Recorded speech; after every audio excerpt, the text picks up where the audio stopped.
ایک دفعہ اب ذی المجاز کے بازار میں اسلام کی دعوت دے رہے تھے۔ حضور اکرم فرما رہے تھے کہ لوگوں، اللہ کو ایک مان لو تو نجات پاؤ گے۔ پیچھے پیچھے ابو جہل تھا، وہ اب پر خاک اڑا اڑا کر کے رہا تھا۔ لوگوں، اس شخص کی باتیں تم کو اپنے مذہب سے برگشتہ نہ کر دیں، یہ چاہتا ہے کہ تم اپنے دیوتاؤں لات و اس کو چھوڑ دو۔ آپ اس حالت میں اس کی طرف موڑ کر دیکھتے بھی نہ تھے۔ ایک دفعہ آپ کے پاس صرف ایک جوڑا کپڑا رہ گیا تھا، اور وہ بھی موٹا اور گندا تھا، پسینہ آتا تو اور بھی بوجھل ہو جاتا۔ اتفاق سے ایک یہودی کے پاس شام سے کپڑے آئے۔ حضرت عائشہ رضی اللہ عنہ نے عرض کیا کہ ایک جوڑا اس سے قرض منگوا لیجیے۔ رسول اکرم نے یہودی کے پاس آدمی بھیجا۔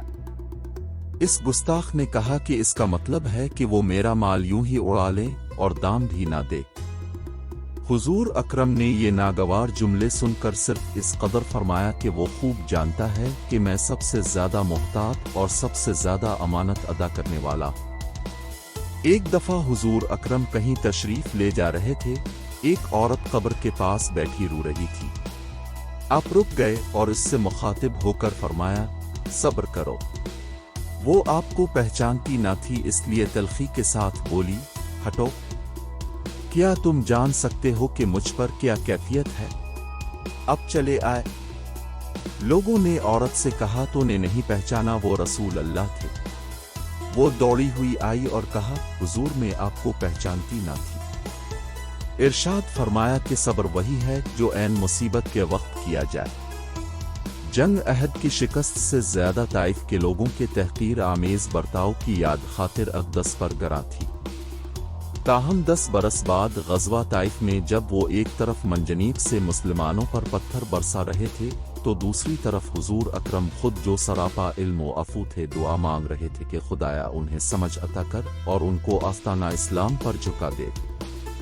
چنانچہ ایسا ہی ہوا، جب ان کے وفد نے مدینہ کا رخ کیا تو اب مسجد کے صحن میں ان سے مہمان کی حیثیت سے پیش آئے اور ان کی بے پناہ عزت کی۔ مدینہ میں ایک دفعہ جب سعد بن عبادی بیمار ہوئے تو آپ ان کی عیادت کو سواری پر تشریف لے گئے۔ راہ میں ایک جلسہ تھا، آپ وہاں ٹھہر گئے۔ رئیس المنافقین عبداللہ بن ابی بھی اس جلسے میں موجود تھا۔ آپ کی سواری کی گرد اڑی تو اس نے چادر ناک پر رکھ لی اور رسول اکرم سے کہا، دیکھو گرد نہ اڑائے۔ جب حضور اکرم قریب پہنچے تو اس نے کہا، محمد اپنا گدھا ہے تو تمہارے گدھے کی بدبو نے میرا دماغ پریشان کر دیا۔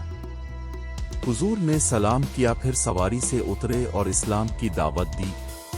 عبداللہ بن ابی نے کہا، ہمارے گھر آ کر ہمیں نصیحت دو۔ جو شخص خود تمہارے پاس جائے اس کو تعلیم دو۔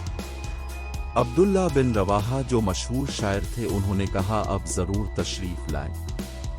بات بڑھتے بڑھتے یہاں تک پہنچی کہ قریب تھا کہ تلواریں نکل آئیں، مگر نبی اکرم نے دونوں فریقوں کو سمجھا بجھا کر ٹھنڈا کیا۔ جلسہ سے اٹھ کر اب سعد بن عبادی کے پاس آئے اور ان سے کہا، کیا تم نے عبداللہ بن ابی کی باتیں سنیں؟ سعد بن عبادہ نے عرض کیا، اب کچھ خیال نہ فرمائیں۔ یہ وہ شخص ہے کہ آپ کی تشریف آوری سے پہلے اہل مدینہ نے اس کے لیے ریاست کا تاج تیار کر لیا تھا۔